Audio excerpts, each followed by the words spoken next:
Introduction.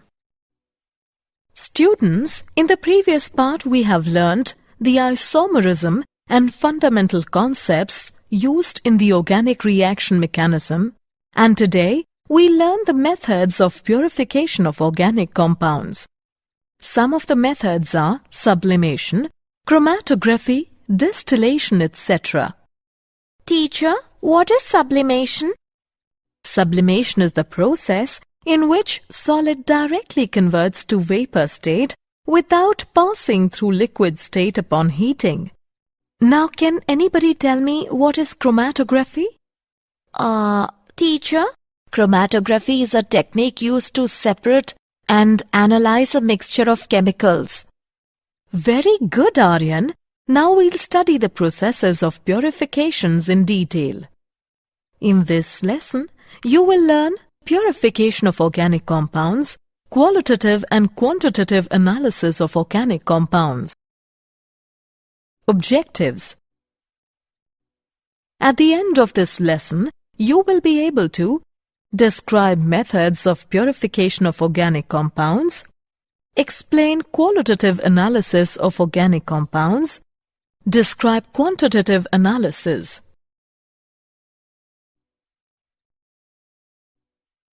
Methods of purification of organic compounds. The various methods for the purification of organic compounds are sublimation, crystallization, distillation, differential extraction, and chromatography. Sublimation. Some solids change directly from the solid state to vapor state on heating. This process is termed as sublimation.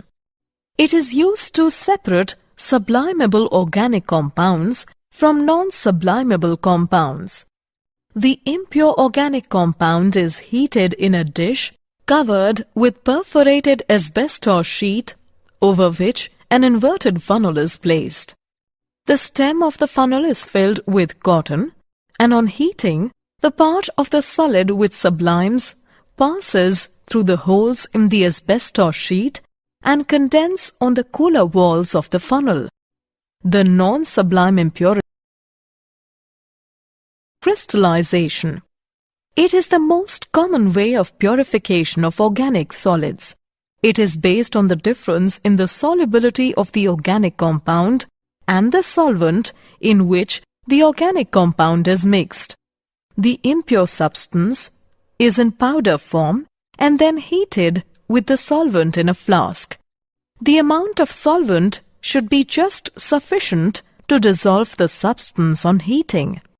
The hot saturated solution is then filtered with the hot water funnel.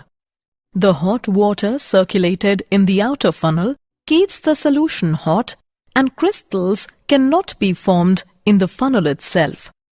The hot filtrate is cooled in the beaker and large crystals are obtained, and then the crystals are separated from the filtrate by means of filtration. Distillation. Distillation is a method for purifying liquids and separating mixtures of liquids into their individual components. On heating the liquid mixture in a flask, the components in the liquid which have low boiling point start vaporizing. The vapors are condensed in the condenser and the resulting liquid is collected in a receiver. The components of liquid which have higher boiling point vaporize later and the liquid can be collected separately. Fractional distillation. When the boiling points of the two liquids are very close, then simple distillation does not work. In that case, a fractionating column is used, which is long tube provides obstructions to the passage of the vapors upwards and to the passage of liquid downwards. The mixture of liquids A and B with 370 Kelvin and 380 Kelvin respectively boiling points is present in the flask. On heating the flask, the vapors obtained are more of A and less of B. As the vapors rise up in the fractionating column, the partially condensed liquid flows down. The vapors of B condense faster as compared to A, and the vapors moving up richer in A. The condensed liquid flowing down strikes the vapor and it consumes molecules of B. This process is repeated throughout the fractionating column, due to which the vapors escaping through the top of the column are almost of A and the liquid left in the flask almost of B. Distillation under reduced pressure. This process is used if the liquid has a tendency to decompose near its boiling point. The main neck of the flask is fitted with long capillary tube and the side neck fitted with thermometer. This side tube is connected to a condenser which is connected to the receiver at the other end. The receiver is connected to a pump which reduces the pressure. Under reduced pressure, the liquid will boil at a low temperature and the temperature of decomposition will not be reached. For example, glycerol boils with decomposition at 563 Kelvin, but if the pressure is reduced to 12 millimeters, it boils at 453 Kelvin without decomposition. Steam distillation. This method is used to separate the substances which are steam volatile and insoluble in water. This method based on the fact that a liquid boils at a temperature when its vapor pressure becomes equal to the atmospheric pressure and the vapor pressure of a mixture of two immiscible liquids is equal to the sum of the vapor pressures of the individual liquids. Steam is continuously passed through the compound which is required to be distilled. Steam heats the liquid and also condenses to water. After some time, the mixture of water and liquid starts boiling because the vapor pressure of the mixture becomes equal to the atmospheric pressure. The temperature at the instant is lower than the boiling point of the substance or that of water. The mixture of liquid and water is condensed and collected in a receiver which can be easily separated. Differential extraction. When organic compound is present in aqueous solution, then the organic compound is extracted by using a solvent in which organic compound is more soluble than water and the solvent is not miscible with water. If the organic compound is less soluble in a given solvent, then a very large quantity of solvent is required to extract a very small quantity of the compound. This technique is known as continuous extraction. Chromatography. Chromatography is a technique used to separate the components of a mixture to identify organic substances and examine their purity. Classification of chromatography. Adsorption chromatography, partition chromatography. Adsorption chromatography. Adsorption chromatography is based on differential absorption, that is, different compounds are absorbed on adsorbent such as solid SiO2 gel or Al2O3 to different extent. Based on differential adsorption, there are two types: column chromatography and thin layer chromatography. Column chromatography. It is the process in which the mixture of various components, when passed through a column containing an adsorbent such as starch or charcoal, the different substances are absorbed to different degrees and thus they can be separated with the help of suitable solvent called eluent. Thin layer chromatography. It involves the spreading of the thin layer of adsorbent on a suitable support such as glass plate, etc. The glass plate is known as thin layer chromatography plate or chroma plate. The mixture to be separated is applied as a small spot from one end of the TLC plate. The glass plate is then placed in a closed jar which contains the solvent. As the solvent moves up in the jar, the components of the mixture move up along the plate to different distances depending on their degree of adsorption, and separation takes place. The relative adsorption of each component of the mixture is expressed by retention factor, that is RF value, which can be given as RF is equal to distance moved by the substance from the baseline by distance moved by the solvent from the baseline. Partition chromatography. Partition chromatography is a paper chromatography in which a special quality paper known as chromatography paper is used. Chromatography paper contains water trapped in it, which acts as the stationary phase. The chromatography paper is placed at the base with the mixture of solvents. The solvent acts as mobile phase. The solvent rises up in the paper and flows over the spot. The different components are separated according to their differing partition in the two phases. The developed paper strip is known as chromatogram. The colorless compounds may be observed either under UV light or by the use of an appropriate spray reagent. Qualitative analysis of organic compounds. Detection of carbon and hydrogen. Carbon and hydrogen are detected by heating the organic compound strongly with copper-2 oxide. The produced gases are passed through anhydrous copper sulfate and then passed into lime water in a test tube. If carbon is present, then it forms carbon dioxide, which turns the lime water milky. The reactions are as follows. Carbon in organic compound reacts with copper-2 oxide and produces copper and carbon dioxide. The produced carbon dioxide reacts with calcium hydroxide, which turns it milky, indicating the presence of carbon in organic compound.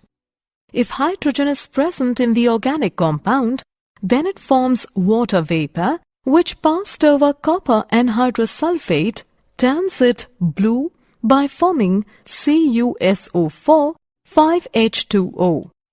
The reactions are as follows. Hydrogen in organic compound reacts with copper-2 oxide and produces copper and water. The produced water reacts with anhydrous copper sulfate, which turns blue by forming CuSO4 5H2O. Detection of other elements. Other elements such as nitrogen, sulfur, halogens and phosphorus in the organic compound can be detected by Lasigene's test. The elements in the organic compound fuse with the sodium metal. The reactions are as follows. When sodium reacts with various elements found in the organic compounds, then it forms sodium fusion extract. Test for nitrogen. On addition of ferrous sulfate to sodium extract, that is sodium cyanide, it produces sodium ferrocyanide. The ferric ions generated during the process react with ferrocyanide to form blue precipitate of ferric ferrocyanide. Test for sulfur.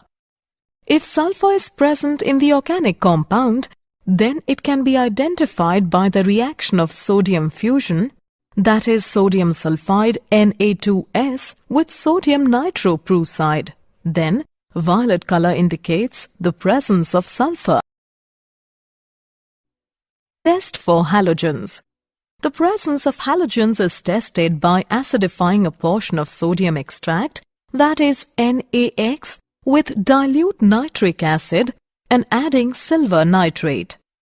If a white precipitate is formed which is soluble in ammonium hydroxide, it indicates the presence of chlorine. If a yellow precipitate is formed which is sparingly soluble in ammonium hydroxide, it indicates the presence of bromine. If the formed yellow precipitate is insoluble in ammonium hydroxide, then it shows the presence of iodine. If nitrogen or sulfur has been detected, the solution must be boiled for a couple of minutes to expel HCN and H2S which interfere with the test. Test for phosphorus. The presence of phosphorus can be detected by fusing the organic compound with sodium peroxide. The formed solution is treated with concentrated HNO3 and an excess solution of ammonium molybdate is added.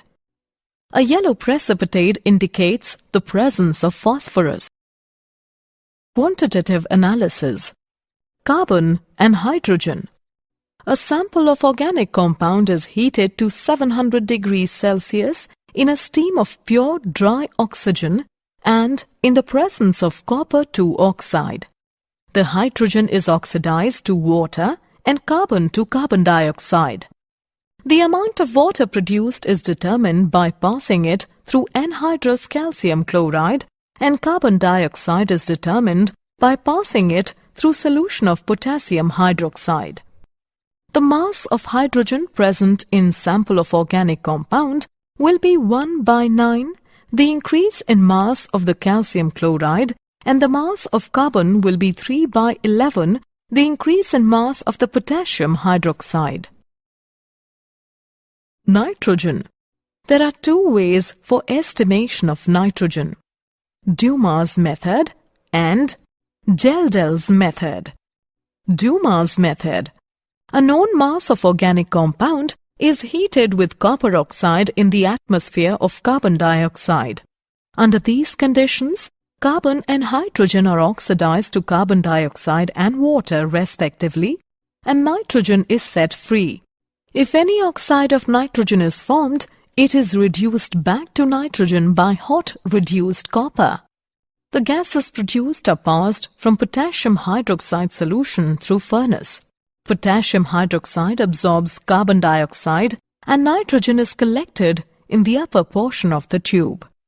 Percentage of nitrogen in organic compound whose mass is m, Gm is 28 into V into 100 divided by 22,400 into m, where V is the volume of nitrogen at STP. Geldel's method. In Geldel's method, nitrogen is estimated by ammonia gas. The organic compound is heated with sulfuric acid. Nitrogen in the organic compound is converted into ammonium sulfate. The ammonium sulfate is then heated with excess NaOH and it liberates ammonia. The produced ammonia is absorbed in standard solution of sulfuric acid. The produced ammonia can be estimated by the amount of sulfuric acid used in the reaction. It can be done by estimating the amount of sulfuric acid left after the absorption of ammonia by titrating it with standard alkali solution. The difference between the initial amount of sulfuric acid taken and the amount that left after the reaction provides the amount of acid reacted with ammonia. The percentage of nitrogen is 1.4 into m into 2 times of the difference between V and V1 by 2 divided by mass of organic compound, where V is equal to volume of H2SO4 taken in milliliters, V1 is equal to volume of NaOH in milliliters, m is equal to molarity of H2SO4. Halogens. Carius method. A known mass of organic substance is heated with fuming nitric acid and then silver nitrate is added in the tube called Carius method. The formed silver halide is separated, washed, dried and weighed. Percentage of halogen. Atomic mass of X into M1 into 100 divided by molecular mass of AgX into M, where M1 is the mass of AgX formed and M is the mass of organic compound. Sulfur. A known mass of the organic substance is heated with fuming nitric acid. The sulfur is converted into sulfuric acid. The formed sulfuric acid is precipitated as barium sulfate by adding barium chloride. The precipitate is filtered, washed, dried and weighed. Percentage of sulfur. 32 into M1 into 100 divided by 233 into M, where M1 is the mass of barium sulfate formed and M is the mass of organic compound. Phosphorus. The organic compound containing phosphorus is heated with fuming nitric acid and phosphorus is oxidized to phosphoric acid. Phosphorus is precipitated as ammonium phosphomolybdate by addition of ammonia and ammonium molybdate. Percentage of phosphorus. 31 into M1 into 100 divided by 1877 into M, where M1 is the mass of ammonium phosphomolybdate and M is the mass of organic compound. Oxygen. The percentage of oxygen in an organic compound can be determined by the method of difference. All the elements in the organic compound except oxygen are estimated and the total of their percentages subtracted from 100 to get the percentage of oxygen. The organic compound is heated in the stream of nitrogen gas.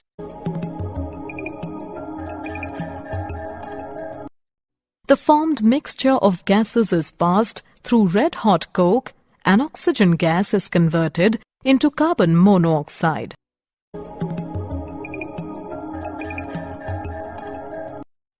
Now the carbon monoxide is converted into carbon dioxide by mixing iodine pentoxide into the mixture. According to chemical reactions, the percentage of oxygen can be found as 16 into mass of carbon dioxide divided by 44 into mass of organic compound into 100. Did you know? Carbon occurs in all living organisms. Carbon is a non-metal and that it can bond with itself and with many other chemical elements, forming nearly 10 million compounds. Summary. Let us summarize what we have learnt. Sublimation, crystallization, distillation, differential extraction, and chromatography are the methods for the purification of organic compounds. Carbon and hydrogen can be detected by heating the organic compound strongly with copper-2 oxide. Nitrogen, sulfur, and halogens can be detected by sodium fusion extract. The mass of hydrogen present in sample of organic compound will be 1/9, the increase in the mass of calcium chloride, and the mass of carbon will be 3/11, the increase in mass of the potassium hydroxide. Percentage of nitrogen in organic compound whose mass is mgm is 28 into V into 100 divided by 22,400 into m, where V is the volume of nitrogen at STP. Percentage of halogen in organic compound is atomic mass of X into M1 into 100 divided by molecular mass of AgX into M, where M1 is the mass of AgX formed and M is the mass of organic compound. Percentage of sulfur in organic compound is 32 into M1 into 100 divided by 233 into M, where M1 is the mass of barium sulfate formed and M is the mass of organic compound. Percentage of phosphorus in organic compound is 31 into M1 into 100 divided by 1877 into M, where M1 is the mass of ammonium phosphomolybdate and M is the mass of organic compound. Percentage of oxygen in organic compound is 16 into mass of carbon dioxide divided by 44 into mass of organic compound into 100.